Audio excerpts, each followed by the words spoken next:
As far as our schedule goes, we have, let's see, what's it, the second Wednesday night? I think we have 2 more classes to go, mainly on account of the 5th Wednesday night being new song practice. So in that amount of time, we've got to think about the summary lesson for this, which is next week, and then we might take 1 day on the Day of Atonement. We'll see. That's tentative. We'll see. 3 lessons in 1 day. We'll do it that way. Let's offer a word of prayer, and then we'll think about what this section says. Our great God and our Father, we come before you this afternoon, thankful for the way that you are merciful and gracious towards us, that you love us when we do little to nothing to deserve such a thing. You have extended your kindness to us in revealing yourself and your will, and that you would care for us such that you would give us instructions as to how we can live and serve and please you. Father, we are appreciative of the opportunity to study from your word this evening. We're thankful for the chance to think about the laws of the ancient Israelites, and specifically tonight, Father, how you would have instructed them to live holy lives, how to make holy decisions, to be pure morally and personally as they would have tried to have been physically. We know, Father, that you sought to bring your people closer to yourself, and to do that they had to be holy. Father, help us as we try to make that same effort, to be holy and to draw near to you. Father, that is where all blessing is. That is where we belong. But sin and the uncleanness that accompanies it has separated us. The solution to that you gave us in Jesus Christ. Father, you cannot ever be thanked enough for your gift of Jesus, or what he did for us. Help us, Father, to live lives that imitate his example and that spread the message of him everywhere that we go. Father, we ask this in Jesus' name. Amen. All right, as you can see, these 2 sections, like we've mentioned already, I don't know why that went red. I have no words. I don't know why it did that. That wasn't me. That's a ghost, I guess. AI, that's it. Artificial ignorance has worked its way into the presentation. We discussed last week a little bit about why these 2 sections, I said, mirror each other more closely than the others. The worship sections and the priesthood sections certainly do that, but the purity sections really, really hammer home this point. The physical purity, the food laws and the certain things they had to do and not do, they were really, I think, an object lesson and a preparation for what came in the 17 through 20 section.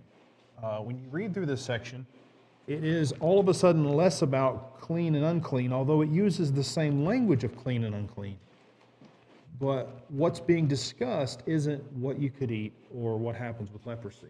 These were all discussing, in a lot of ways, decisions that they would make, lifestyle choices, both for things that they should do and things that they should avoid. Before I dive into sort of what we see there, I wanted to give you opportunity for what you saw in the text. I'm going to pick on Bob because I know Bob saw a thing, because you told me a minute ago. Oh. And this is what happens when you do that, so you get called out. Basically, I'll preface it for you. He was reading in a commentary, and he found a way that sort of, not summarized, but gave a good title to each of the chapters in the section, right? 17, 18, 19, 20. Right? Yeah, I liked what this guy did. He said chapter 17 was holy blood, chapter 18 was holy bodies, chapter 19 was holy relationships, and chapter 20 was holy punishments, which, as I commented to you, you don't often think of punishments as being holy, but it is, obviously. Yep.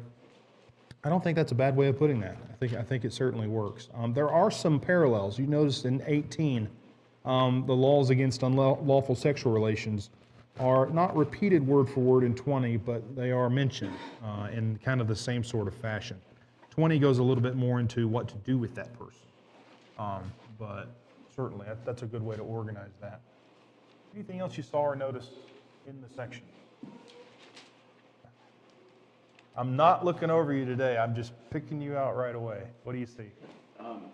It's interesting when you read through this that the reason that God brought it up was because it was a problem.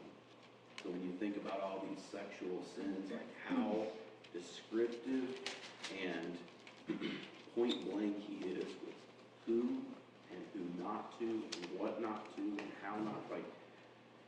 did that to make sure that no one had any discrepancy with any of these. And you think about, again, we talked last week about like the other nations and how hard that would be looking at that. Well, this is obviously a result of those other nations.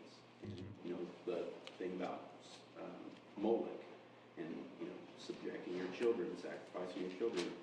I wondered if the way that it was written, it seemed like when they were talking about all the sexual sins, and then right in the middle of it was about we don't sacrifice our children to Moloch, and then pick back up with the sexual sins. I wonder if that was a way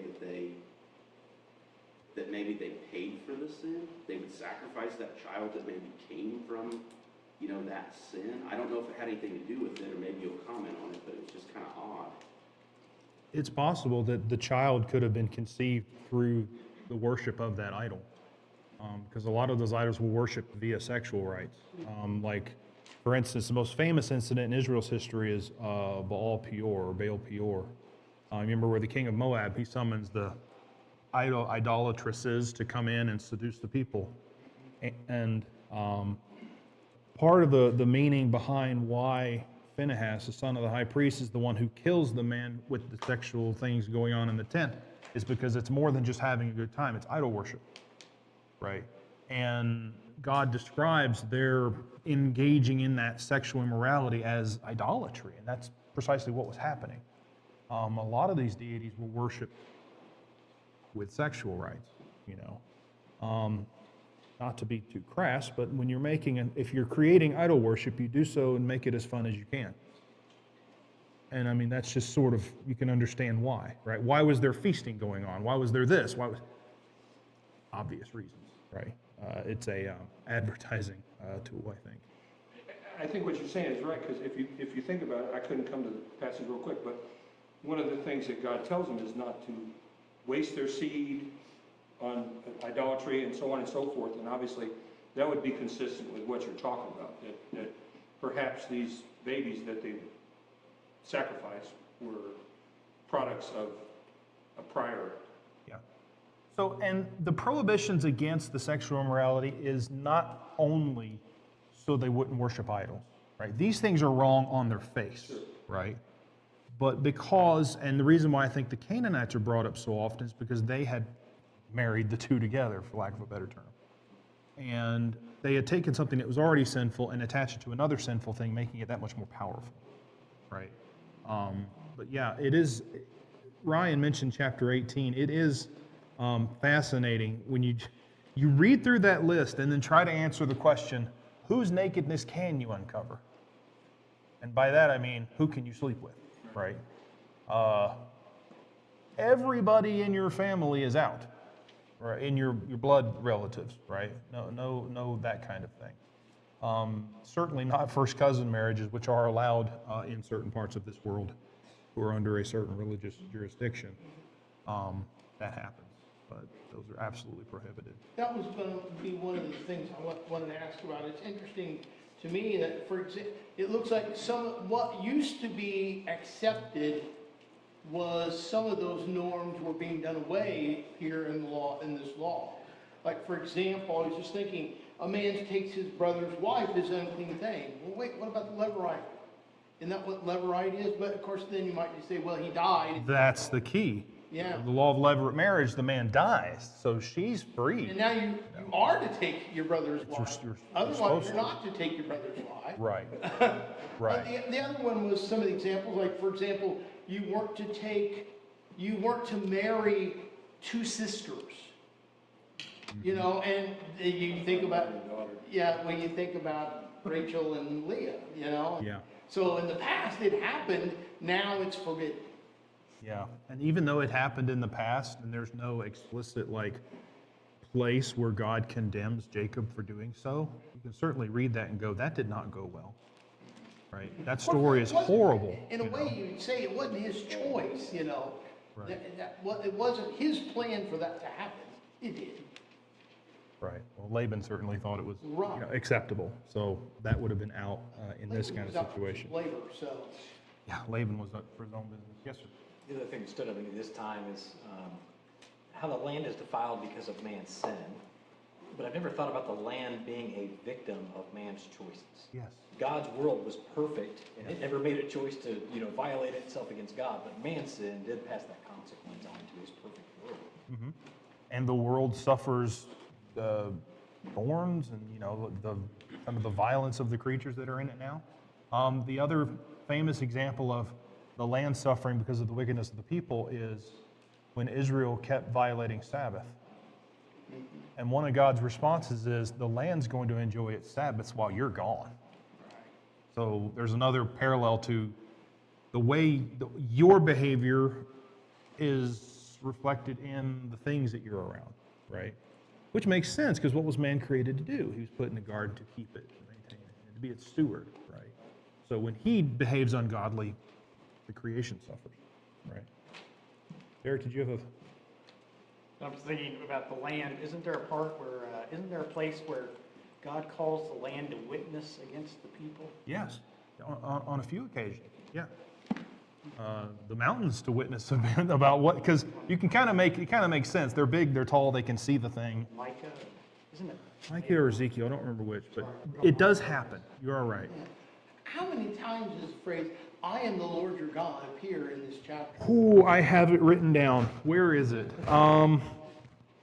I don't know where I wrote it down. No, that's unfortunate. And you say, why would God do that? A lot. Yeah, why would God do that? Specifically, chapter 19.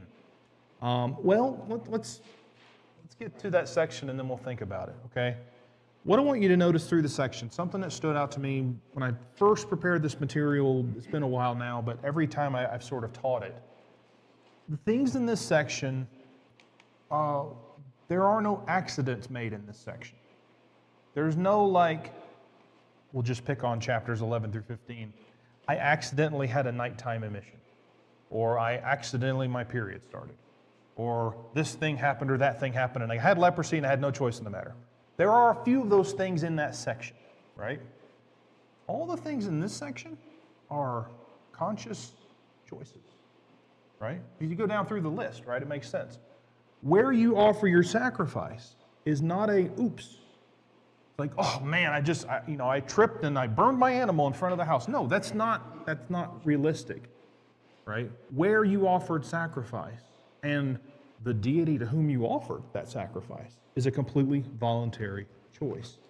If you want to know how God feels about idolatry, Leviticus 17:7, so they shall no more sacrifice their sacrifices to goat demons after whom they whore. Was every demon or was every false god a demon or a goat? No. It's obviously a derogatory term, right? This is the very worst possible thing you can think of. And God says this is what it's like when they do that. You don't accidentally eat blood for the most part. This is the one that sort of borders on, it might happen if you're not super careful, right? But they were to take precautions against this and make sure that this was absolutely not the case. You don't just oops and sleep with your brother's wife, okay? That's a choice, yeah. Well, about eating the blood, I just thought of Saul when he told his men not to eat until the battle was won. Right. And they were so hungry at the end, they were not preparing the meat properly. They were eating it. They were just killing the animals, burning them right there, and eating as fast as they could get it, So blood pudding is out if you're from that part of the world. No blood pudding if you're a Jew. But all of the different things that are mentioned in chapter 18, you don't oops take your rival's wife and her sister, or take your rival's sister and her, take a woman and her sister as your wife. That's what I was trying to say. You don't accidentally mess up and sleep with a male as with a woman. You don't accidentally sleep with an animal. Okay, these are things that are conscious choices. Chapter 19, same sort of thing. When you reap the harvest of your field, you have to choose to reap all of it and not leave the corners. You have to choose to steal and choose to do injustice and hate your neighbor and these sorts of things. You go through chapter 20, it's the same kind of deal. You don't accidentally offer your kid as a sacrifice to Molech or turn to a necromancer or have commit an adulterous relationship. What are the penalties that you notice through the section? This is something also that sets it apart from 11 through 15. It's still purity, but the consequences are different. What's the most common consequence in the section? Death. Okay? Death happens over and over and over again. You might notice that. That's a very weird difference between this section and the 11 through 15. Because 11 through 15, there was atonements and cleansings and sacrifices and things you could do, right? Even if it was just wait till evening and then you were clean again. That is absent in this section. Instead, what you find, I'll just put the whole list up here. You offer a sacrifice to the wrong deity in the wrong place, you die. You eat blood, you die. Peace offering, idol word, on and on and on it goes. The consistent call through the section is when you choose to violate God's law in this sort of egregious, high-handed way, right? That's what it's described at in the book of Numbers, high-handed sin. Those are met with the most severe penalties. Yes? Well, the point of all of this, God is getting rid of the people that lived in Canaan and bringing Israel in. So Israel's not supposed to be like the people that God has kicked out and destroyed. There's two references to that in this section. At the end of 19, or rather at the end of 18 and at the end of 20, it's not word for word, but it's the exact same thought. And the thought is, the people in the land that you're going to did this stuff, and I vomited them out, and if you do this stuff, the same will happen to you. Right? Yes? It's also in the beginning of 18, because he tells them, you know, where you're coming from, where you're going. Don't be the Egyptian. Don't be the Canaanite. You be Israel. You be mine. That's what he has called them to do and asked them to do and say, set themselves apart, no different than we are today. That is one of my favorite lines in this whole section. It's talking about 18 and verse 3. You shall not do as they do in the land of Egypt where you lived. You shall not do as they do in the land of Canaan to which I am bringing you. They had to be option 3, which is neither. Right? You are no longer Egyptian and you're not going to be Canaanite. You're going to be God's people. You're going to be somewhat and something different. The reason God gives throughout the entire section for why this is the case is the same. I am the Lord your God. You might remember that shorthand for something. I am the Lord your God is shorthand for what phrase? He brought you out of the land. Out of the house of bondage, right? It's the opening line of the Ten Commandments. That line of, why are you going to live this way? Because I am Yahweh. Because this is who I am. I am holy. I don't tolerate this. And if you need a reason stronger than that, there isn't one. You know, when your parent said something like, because I said so, what is that based on? Because I said so. They have the authority. It's the I, right? It's the who I am. Who I am says this is the way that it is. God repeatedly says, I am Yahweh. I am the Lord. I am the one who delivered you from Egypt. I am the one who brought you out to be my people, to be holy, and all that stuff. This is the fundamental reason why they're going to live this way, right? Even down to just you might call it the little things, but I mean, the things you wouldn't think would stand up to this. Look at 19 and verse 32. That always fascinates me. In this section of laws that are, you might say, big and heavy and serious, you shall stand up before the gray head and honor the face of an old man. You shall fear the Lord. You shall fear your God. I am the Lord. Right? So next time someone with gray hair walks by, I'm not pointing any fingers. You better get up. Right? It's a sign of respect. And that verse is a contrast to, I think it's a contrast to the verse in front of it. Don't regard don't give respect to these mediums, the spiritists. Give respect to the elderly. Yeah. Yeah. Whose information is more valuable, a medium and a necromancer, or a, what'd you say it was, a spiritualist? Yeah. Or someone who's lived among God's people for a long time, right? That person has the things you need. They have the information you want to hear. Yeah, and this is what I said just a second ago, right? You get two great big sections in here. The nations were unclean. They were destroyed. If you are unclean, you will be destroyed, right? As Israelites, they are going to be people who live separate. In 20 and verse, 24, the second half of that verse, I am the Lord your God who has separated you from the peoples.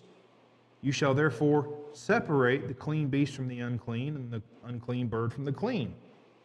Or 26, you shall be holy to me, for I, the Lord, am holy and have separated you. So the life they are called to live is an imitation of God's character. It's a testament to what God did.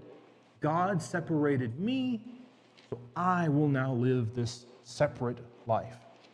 Even going so far as to say, I will not weave my clothes with two different strands or two different sources. I will not breed two animals that God did not create to go together. That idea of separation, it's a testament to what God did, right? It's a way to honor Him. What's the third one? Oh, there's always three. There's no clothing with two fibers. Mixed seed. The seed, yeah. So no field with two things growing in it, and no animals, right? So those kind of a nice trifecta of things there. What is interesting, and just backing up just a few little random notes, and then we'll go through some other things. 17 verses 3 and 4. God uses an interesting word here for the person who offers an animal somewhere besides to the Lord. The word is blood guilt. Normally you read blood guilt in the context of what? Murder. So I'm like, wow, okay, well, they're not actually murdering a person, so what's the deal, right? Blood guilt, not giving God his portion, not sacrificing to God, is as serious of an offense as murder would be, right? That adds a level of seriousness to that idea. 17 and verse 11 I thought to be an important verse too. For the life of the flesh is in the blood, and I've given it for you on the altar to make atonement for your souls, for it is the blood that makes atonement by the life. Why would that matter to you and I, that notion? That God has given blood to make atonement for the lives of his people. Why does that matter to you and me? The principle hasn't changed from the beginning of time. Right? And it applies to us in the same way that somebody's blood had to be shed for our sin. Right. So the principle started all the way back in Genesis 9, right, post-flood, is repeated to the Israelites, and then that same notion is going to be used to demonstrate what Jesus did, right? God was the one who said the blood meant something, right? It didn't just mean a thing on its own. It's just albeit a very special fluid, but it's just a fluid. God said, here's what it means, right? And that meaning carries on, right, through Christ, and it helps us understand what Jesus would do. I mentioned this already. Israel was not going to be Egyptian or Canaanite. Nobody answered my question earlier.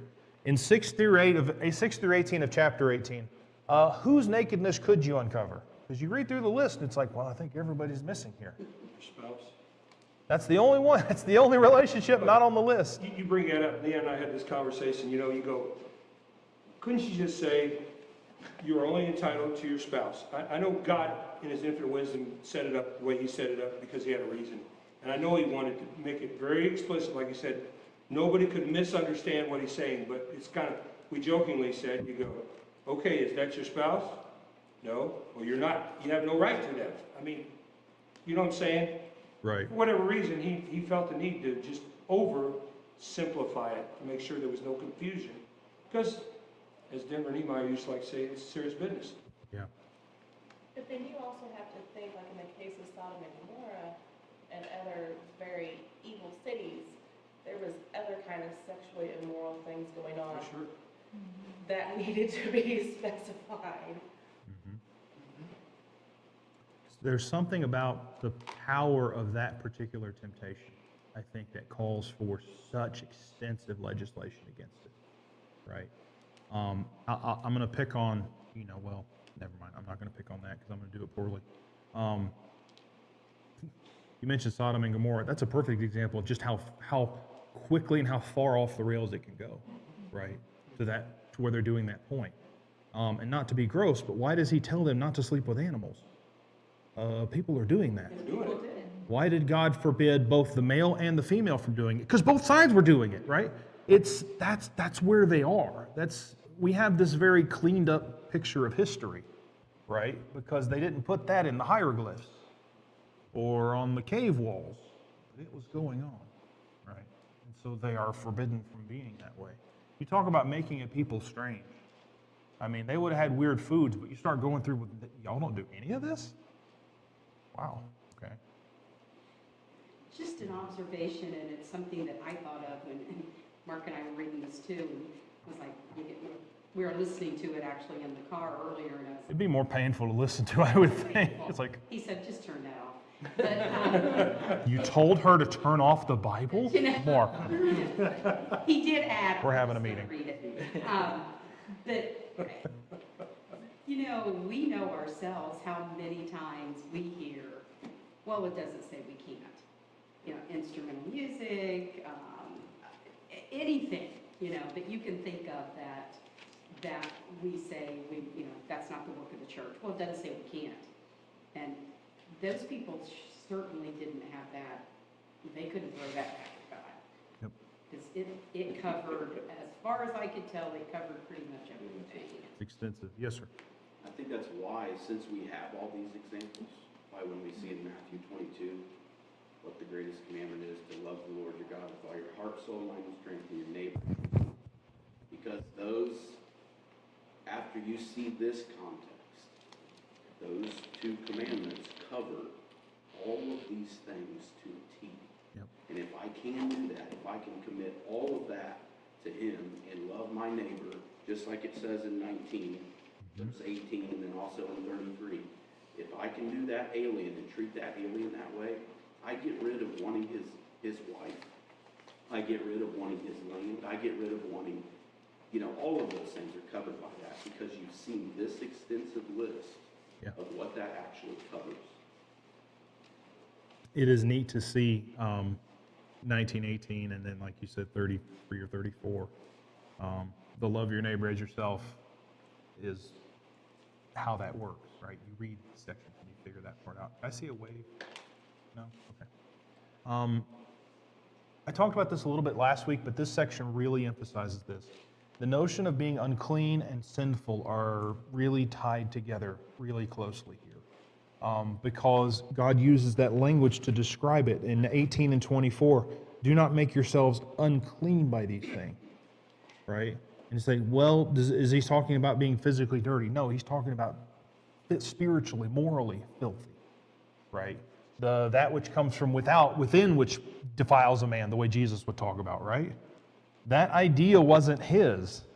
He is repeating a very old idea from the law. That which the inside can be defiled, you know, and it's defiled by these sorts of things. Those two things are tied together. Unclean, iniquity, and abomination are tied together. Those are incredibly strongly worded warnings, right? Just for what it's worth.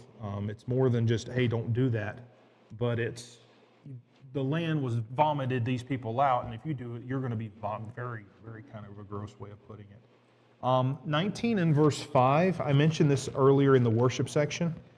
When you offer a sacrifice of peace offerings to the Lord, you shall offer it so that you may be accepted.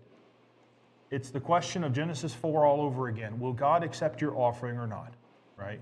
God accepted Abel's, he did not accept Cain. That's still the standard in Israelite practice. Now they have a lot of specifics they have to fulfill, but it boils down to this one key thing. Does God accept your sacrifice or not? Not do you think he ought to, or do you accept what you've brought?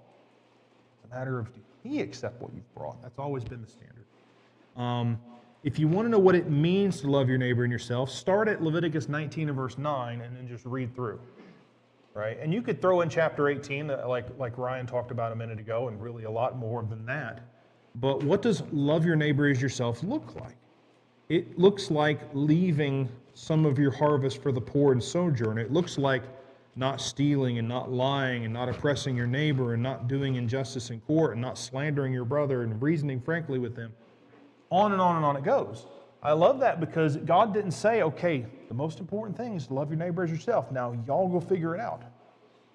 No, it's loving, and same thing with chapter 18. He could have very easily said, only sleep with your spouse, but he didn't. He gave, here's all the people you can't sleep with. To help them learn it, to help them understand it. And then in 19, you get the same thing. Here's what it looks like to love your neighbor as yourself. Right? This isn't left up for their interpretation. God tells them what it is. 19 and verse 19, I already talked about the separation thing. 21 through 5. Oh, this is where that passage was. Okay, I'm sorry. I was working on sermon like yesterday and today, and I kept trying to remember where I saw the passage about people closing their eyes to wickedness. And I thought it was Jeremiah, and I thought it was later, and I could not find it, and that's because it's right here in 20 verses 1 through 5. Look at verse 4. We know the one who offers to Molech is condemned and will die. But what does verse 4 say? The one who closes his eyes to it is condemned likewise. They weren't allowed to just say, well, I didn't offer my kid to Molech. If they saw it happening and did nothing about it, they were liable, right?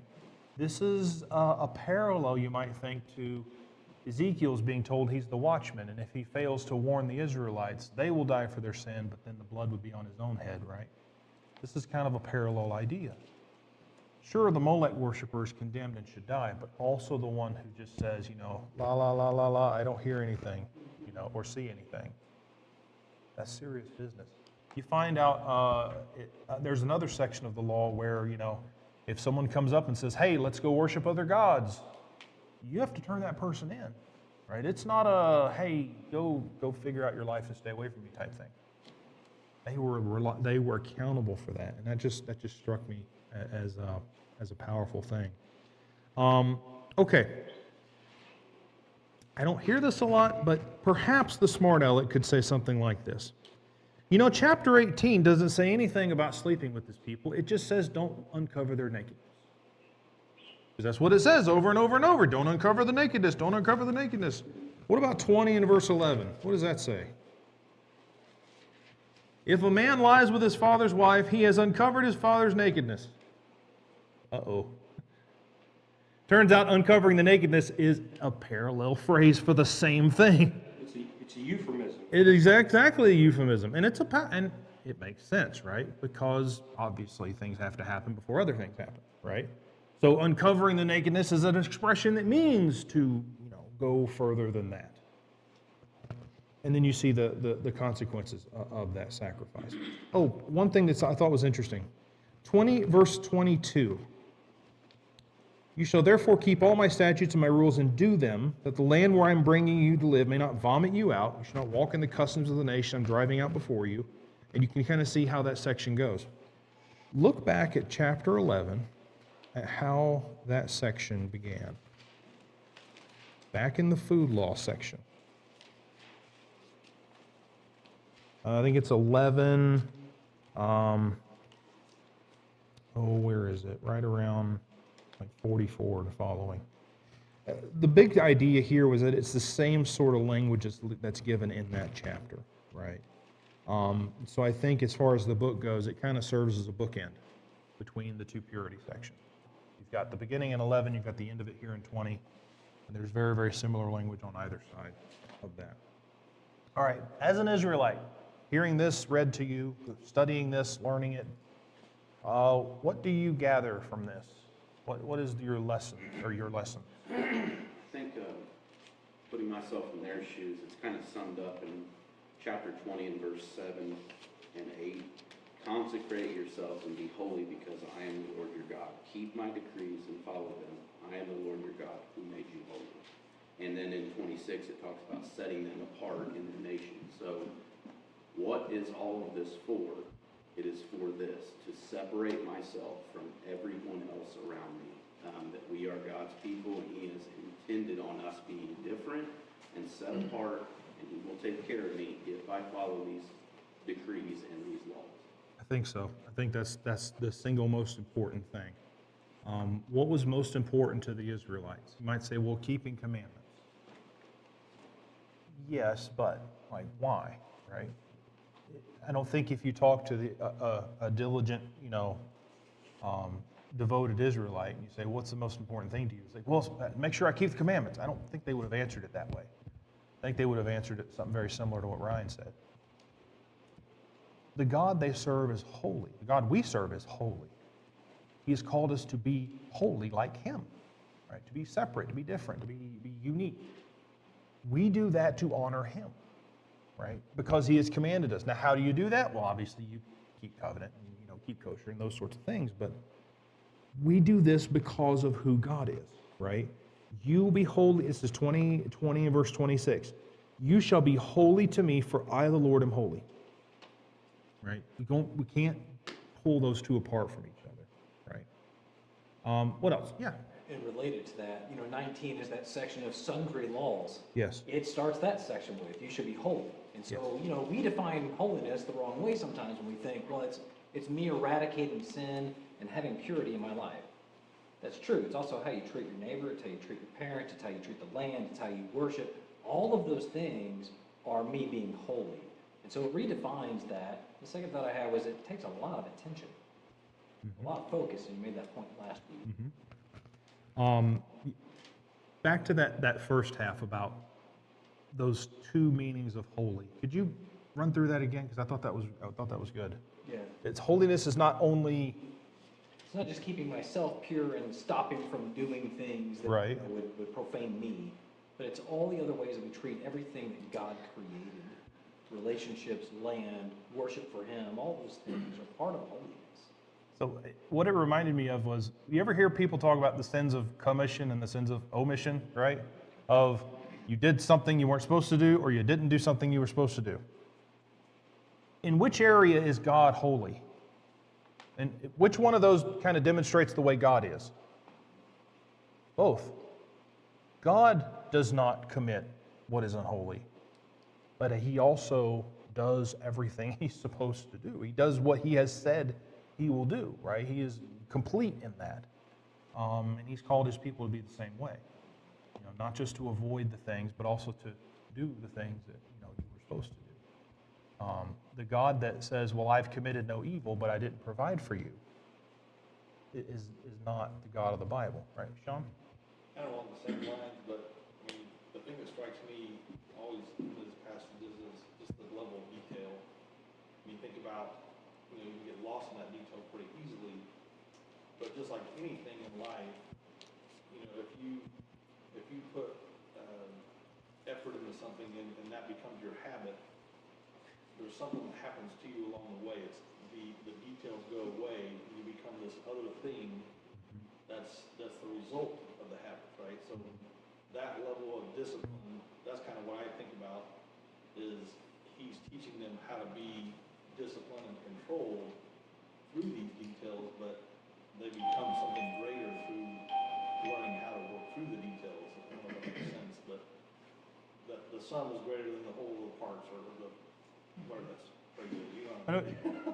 But yeah, I knew what it was, and then I tried to remember. Oh well. You ever try to think and nothing happens? Yep. Whole is greater than the sum of the parts. That's it. Yeah, what he said. What is neat too is that there's no excuses anymore. Like when you have that detail of a description, like there's not really gray areas. God takes that out on purpose so that you can be Right. so you can apply those things and become what Sean is talking about. Like this is how you do it. What you were saying earlier. There's nothing left there to misinterpret. This is not, it's going to sound weird to say, this is not a restrictive law. It enables them to be something. How would they know to live this way unless God said so? Right? What would they be? What type of people would they be if God said, well, just make sure you offer to me sacrifices and y'all kind of figure it out? Well, they would be some version of Egyptian, Canaanite, and they'd be just like everybody else. This law empowered them to be something greater, something different, right? The effect that the law of Moses had on Israel and then on the world, can't be calculated. Just because God says, here's how you need to live, and it will work out well for you. And every culture since then has been trying to recreate aspects of it, right? Sorry, something flew by. The other thing this would do, if you're a people given this law and it becomes your culture, your tradition, your habits are going to take care of a lot of things that your perfect attention to detail 24 hours a day wouldn't do. Like, for instance, do you think Israelites had to walk around every day going, can I sleep with that one? Can I sleep with that one? Can I sleep with that one? Can I sleep with that? Can I sleep with that? It's like, oh, better make sure I don't sleep with that person or that person. What would take care of that? Marriage to the opposite sex, only one of that person, right? We have to say those things now. And then that's your relationship, and it would exclude all of the rest, right? Over time, they would forget all their recipes for things with pork in it. It would become part of their culture, and they would live that way, and they wouldn't have to think about all of it. They would still have to be careful, though, right? Even today, kosher butchers have to be officially certified to make sure they know precisely where and where not to cut the animal, those type of things. It would have gotten built in, right? So they didn't have to go around every single minute going, oh, I better make sure I don't do that.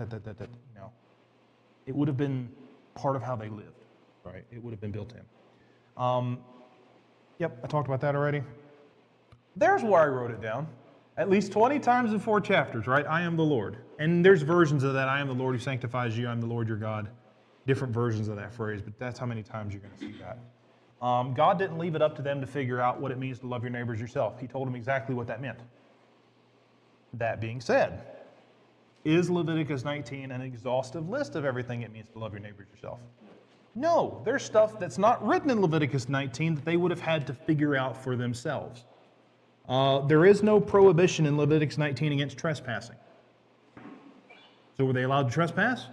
No, obviously not.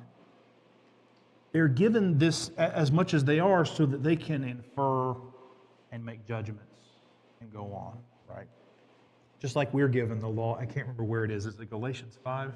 Where we're given the list of sins, and then at the end of it, it says, and things like these. That's it. Same sort of idea, right?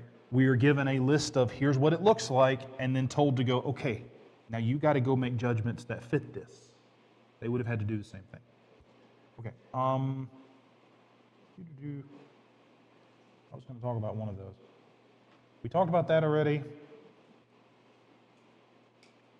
Kinda. Okay. What do you guys have for this one? What was the single defining characteristic between Israel and the surrounding nations? What was the one thing that made them different? They were separate. Because Because of God. God was the thing that defined them. That was the thing that He was the thing that was, He was their identity. He was everything, right? That's why they were who they were. Now, when they abandoned God, what was their ultimate punishment?